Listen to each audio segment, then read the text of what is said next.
Right now, artificial intelligence is doing something remarkable to the global economy. It's taking the total amount of goods we produce, the economic pie, and rapidly expanding it outward, faster than almost any force in living memory. But a bigger oven doesn't automatically mean everyone gets fed. The most important question of our century has nothing to do with how smart the models get. The only thing that actually matters is who ultimately owns the slicing knife. It is tempting to assume the companies building these models will naturally share the gains. After all, if no one has any money, who buys the products? It seems logical that they would willingly spread the wealth to maintain a robust consumer base.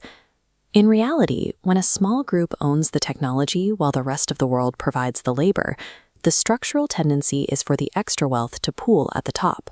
Without deliberate intervention, most people may find their slice of the pie staying the same size, or even shrinking, while the pie itself grows to record proportions. The math behind this behavior comes from a concept in game theory called the prisoner's dilemma. It explains why competing companies are often locked into choices that prevent them from distributing profits, even if sharing would be better for everyone in the long run. This diagram shows the exact mechanic at work. If one single AI company raises wages or shares equity while its competitors don't, it immediately loses its cost advantage.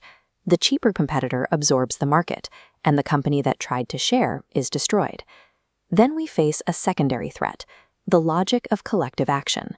A small, highly concentrated group of AI owners will naturally organize and lobby with extreme efficiency to protect these asymmetric gains, far more effectively than a spread-out public can lobby to share them. We already know exactly what happens when technology races ahead of distribution. We have the hard data right here, from the British Industrial Revolution. Historians call this period Engels' pause.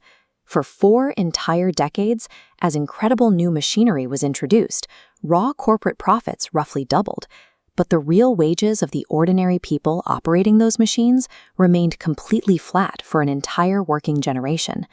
Leaving the explosive wealth of AI to the free market doesn't lead to a high-tech utopia.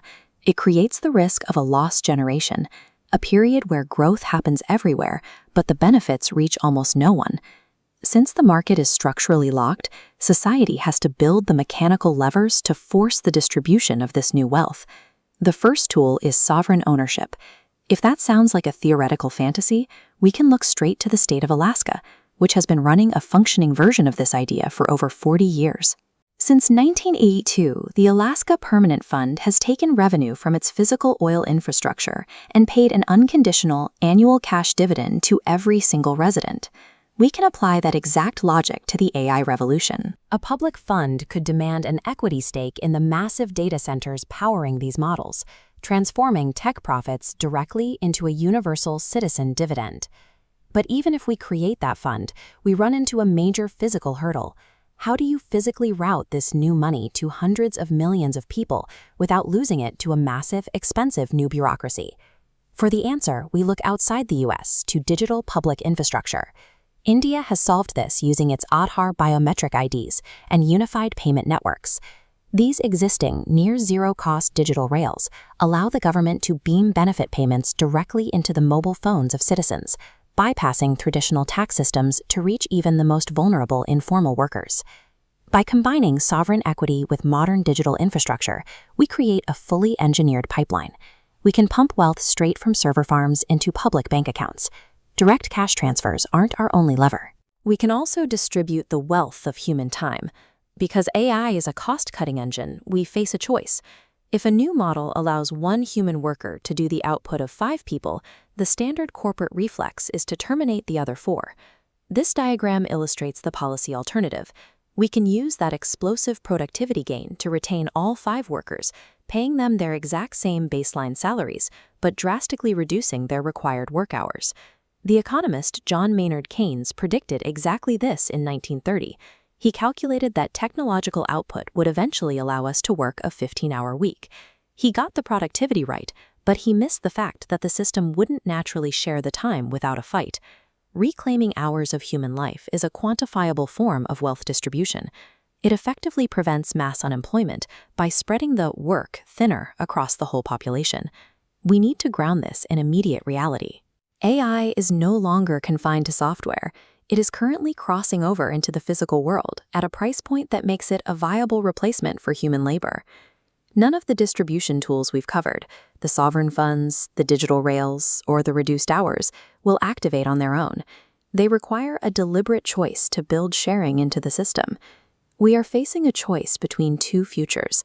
We either embrace a louder version of our current volatility and chaos, or we proactively choose to engineer a state of stable equilibrium. But we must also acknowledge the psychological limits of economic policy, governed by a concept known as the relative income hypothesis. This chart highlights the core paradox. Humans don't evaluate their well-being by an absolute standard. Even if we distribute wealth perfectly, the moment a neighbor receives a slightly bigger slice, our innate tendency to compare creates a sense of falling behind. Smart distribution policies can never cure our innate status anxiety or make everyone perfectly content, but pulling these specific levers is the mechanical requirement for moving from a world of constant, unpredictable volatility to one of lasting stability.